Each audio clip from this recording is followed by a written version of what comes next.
Hey, what's up guys? So today is going to be a little bit different video. We're going to be heading over to Boise, Idaho, Caldwell, Nampa, and so on to go look at some dirt bikes and some trucks. So if you're watching this video, you're going to most likely be seeing what I purchased. I'll try to do some filming of the dirt bikes, trucks, and so on when I look at them, but it gets a little awkward doing that. So see what we get. If you're watching this video, that means we got something. So thanks for watching. Alright, so guys, we're going to look at our first vehicle of the day. It's a 2007, I believe. Nissan Frontier, has 260,000 miles on it. Guy wants 4,500 bucks. Gonna try to get for $3,000, or probably maybe not even buy it. I don't know. We'll see.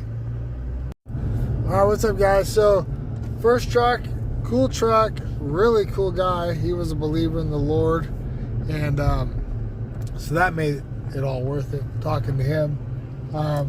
It also made it harder to negotiate because I didn't want to, offer him. Exit the traffic circle onto 3rd Street North. Something low. Continue on East Victory Road for 1 mile. When I know, any other person would give him closer or more money than I would for it. So that's still up in the air. I went and looked at a second vehicle that a friend of mine has. Well, he has a car lot. So I went and looked at that. Well, by the time I got there, he already sold it. So I was under the assumption he was gonna wait till I got there, but that's car business, so I totally understand. He probably got way more money than I would have paid him, so that's totally fine. Plus, I went there, I looked at it, I went and bought it anyways, based upon the condition of the outside of it. In a quarter mile, at the traffic circle, take the 3rd exit onto South Canada Road, North Happy Valley Road. And it was a Ford EcoBoost, so I really didn't want it unless it was perfect. So far, 2 vehicles. I've messaged some other people. Some got back to me, some didn't. Also got some dirt bikes we're going to look at. We're just going to make a day of this. And what I learned from the first one is, know your limits. I had high miles. It's going to need some work. So there's quite a bit of a buffer I needed to buy it. Nice truck, very well maintained. But at the same time, if something pops or breaks on it, it's expected, if you know what I mean. The other one, I should have just asked him for more. Circle onto South Canada Road. I should have asked him for more pictures. Continue on North Happy Valley Road for 1.5 miles. Maybe ask some more questions, but he said it was super clean and all that stuff. We're talking about the F-150 now. Well, it was all right, but it had rust on the cab and stuff. So to me, that's not clean. It looked clean. They got close to it. So what I learned on that, just ask more questions. Then I wouldn't have got all like worried or stressed or anything about looking at it. So I guess better pictures would have been good on both vehicles, because the other one, if it was straight, the body on the first one, the Nissan, it would have made a big difference, but he had a pretty good dent in it. So the other one, it was the EcoBoost. I wasn't really feeling it. I was praying like, God, just make the decision for me so I don't make a bad decision, and well, he did. So that got sold before I could get there. So that's it. Now we're going to go look at some other vehicles and see what we find. Also, looking at these 2 vehicles, one is a Nissan and one is a Ford. The Nissan had 70,000 more miles. In a quarter mile, turn left. I felt more confident buying that than 190,000 mile Ford. Alright, what's up guys? So man, I've lost count on in a quarter mile, turn left onto Teeter Boulevard. How many things I've looked at. So striking out mean, I could have bought some things, but you don't buy. I mean, you just don't buy stuff just to buy stuff. I'd rather have cash in my pocket and spend $100 and make a wise decision than spend thousands of dollars and possibly make the wrong decision. So, yeah. So we're gonna look at some other stuff, and some guy just posted a street bike. I don't even know why I'm gonna go look at it, but we will see. All right, what's up, guys? Sorry about I had it. I've looked at countless vehicles. So I'm gonna go look at one more in Star, Idaho. It's a 1993 Nissan pickup. So I don't know why. It's like almost 9 o'clock. So we'll see. All right, what's up, guys? So that is a wrap on the day.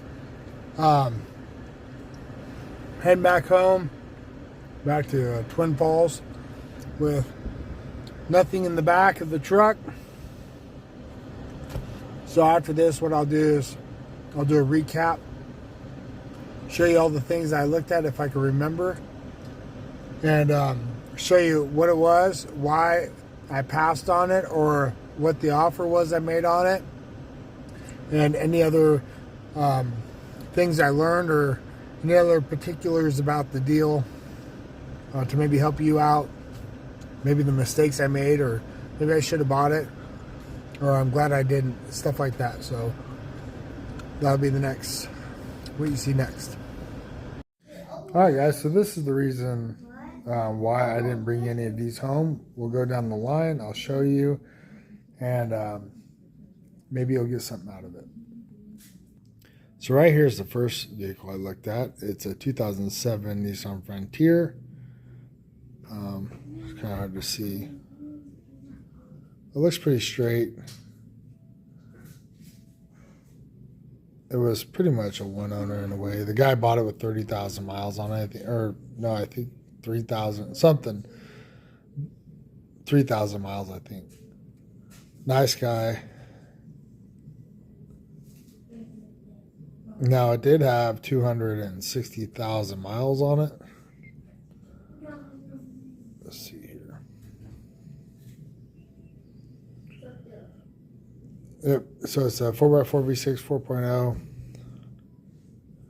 260,000 miles. Very nice people.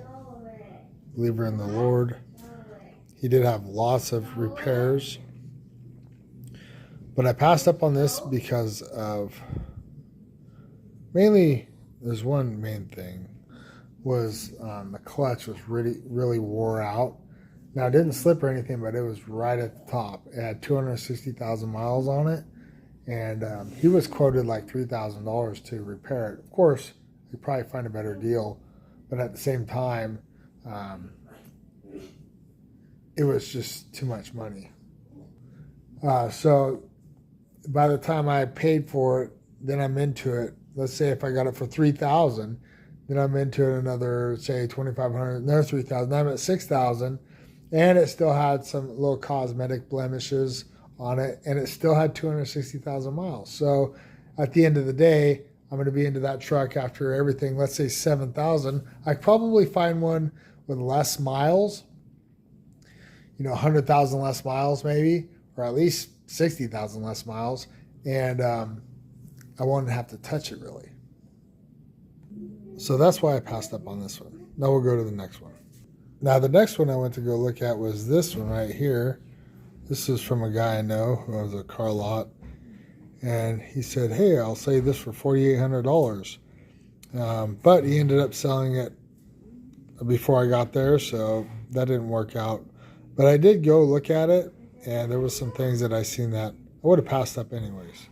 First of all, it's a Ford EcoBoost, so those are hard for me to buy anyways. I'm always kind of leery of those. I had one before. Bought it from the same guy, actually. Nice guy. But shortly after, it just had a bunch of problems. And it had that cam phaser, a timing chain rattle. And then this one was a, nice truck, but the problem was it had rust holes in the cabs and everything else. I didn't know that, and so I would have passed up on it anyways. He's going to give me a great deal, so I appreciate that, but at the same time, I wouldn't have bought it anyways, even though it was a good deal. $4,800, had under 200,000 miles. I think it was like a 2012 or something like that. So that's why I passed up on that one. One thing I always remember an old timer told me, he said, Brad, rust never sleeps. And that always stuck with me. It isn't going to sleep. It isn't going to stop. So, and if anything goes wrong with these, they are very expensive to repair. And I'm not a mechanic. So on to the next. Next, we jumped over to the motorcycles. Now, I did message more people about trucks, but this is the next thing I went and seen, if I remember correctly. 2015 RMZ 450. Bike was really nice. Guy was really nice. The bike looked just how it looked here. And started easy. And I made him an offer on it. A pretty low offer, but I did that because if something's been sitting over the winter or whatever, they tend to have issues that pop up later on. And I'm not really the type of person that's going to go, hey, this thing started messing up on me. So you can see clean title 80 hours. I don't know where maybe there was an hour meter on it, but very nice bike. No complaints there. And he settled at $2,800, which is still a crazy good deal. But can you not mess around, please? It's still a crazy good deal. But I don't know, I just had a feeling, had a little bit of noises that I wasn't sure about. 450s are kind of loud anyways. And I don't know, I just need a little bit more of a buffer. Sorry, kids keep jumping in the way. So the extra $200 I was trying to get it for $2,600 would have been great, because I was going to do a lot too. I was going to put a new rear tire on it, going to put some grips on it, do new plastics, graphics, and so on.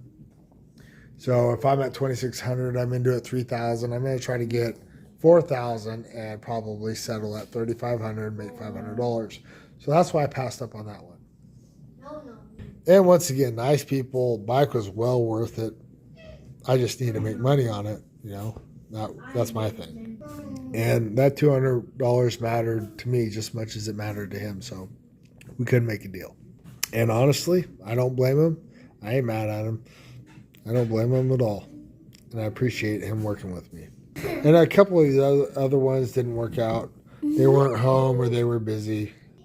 Now, this was the last bike I went and looked at, 2009 Yamaha YZ450F. This was an interesting bike right here, as you can see in the details. Recluse clutch, meaning it's like that semi-automatic clutch type thing.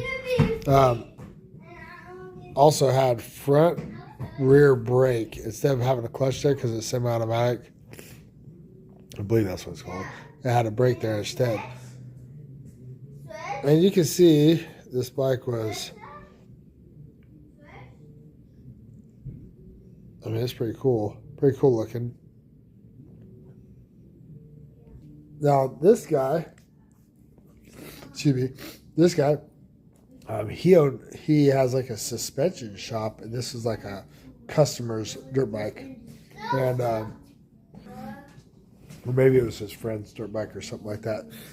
So he was selling it for him. So the guy knew his stuff. He knew everything about the suspension on it. It was pretty decked out. So I hopped on, how to get used to that recluse clutch, how to get used to that rear brake on the front, and so on. But it was cool. It was nice not having to worry about using a clutch or anything. That's why I wanted it. So I went and took it for a ride.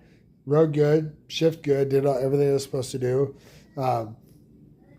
And right before I was getting ready to maybe pull the trigger on it, make him an offer on it, I looked underneath it one time. I really felt like I need to look at this. and came around the right hand side of it where the water pump is, and it was leaking coolant. And I just ended up having to do that on a 2003 YZ 450F. So I knew what it entailed. It wasn't just that gasket. It was coming out of the weep hole, which means you need to do a water pump rebuild, most likely, at least from my experience. And I remember being in my garage messing with that 2003. I did not want to do that again. And I did not want to make an offer on it and have to do it again either. So I ended up passing up on that. Guy gave me a card. He said he could do a suspension and fork seal, stuff like that for a way better deal than usual. And he also said check back with him, because if he calls that guy and ends up doing the repair, then maybe we could do a deal then. So that was the last one I physically looked at, rode, and so on. Oh, there was another one too. Let me see if I can find it. Okay, yeah, I did go look at this one. And this guy was a trip. So he had all these bikes and everything. He said all this stuff. I go over there. He's got like one bike for sale. That one right there, the 85. And so these weren't for sale. Nothing else was for sale. So that was pretty much a waste of time. Plus I had to go in the garage there. As you can see right here. Sorry, kids keep interrupting me while I'm doing this. So this guy said he had all these bikes, all this stuff, and had 3 different stories for why he's selling them. I went there, and there was really nothing going on. Yeah, it was just a weird situation.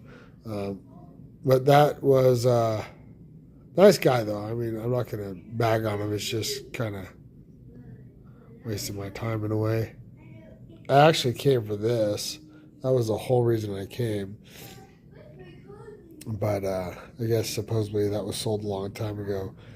And he told me that, but I never got the message. But that's also why you line up a few things. Like I went 2 hours, 2-hour drive. Plus, I spent all day there. So really, I left here at around, what time was it? 10? I didn't get back here until like 11:30 at night. So I left 10 in the morning, didn't get back till 11:30 at night. So I spent probably roughly about $100. But I didn't buy stuff that was leaking. I didn't buy stuff that needed work. I didn't pay more than I wanted to. And I didn't just buy something just to buy something. So I might have cost me $100, but I learned a lot from it. And I didn't buy something that I have sitting in the garage that I'm working on, or water pumps, or just force something in the back of my truck. What I learned from that is just line the right things up, ask the right questions. Stuff's going to get sold out from under you, maybe if it's people you know, and stuff isn't going to be as described. So set up quite a few different things, set up quite a few deals, and just be smart about it. I buy stuff a lot just to resell it.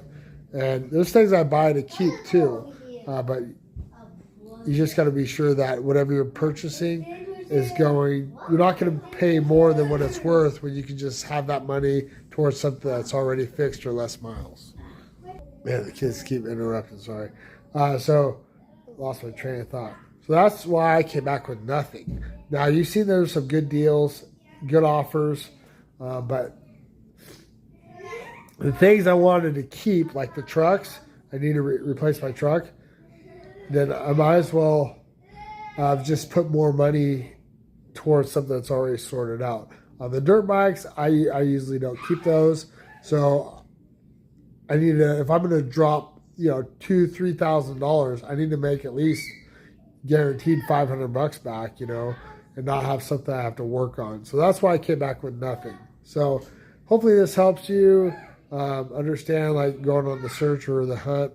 Hopefully this gives you some information. That's why I came back with nothing. So that's it right there. So on to the next. I did pick up some other stuff locally.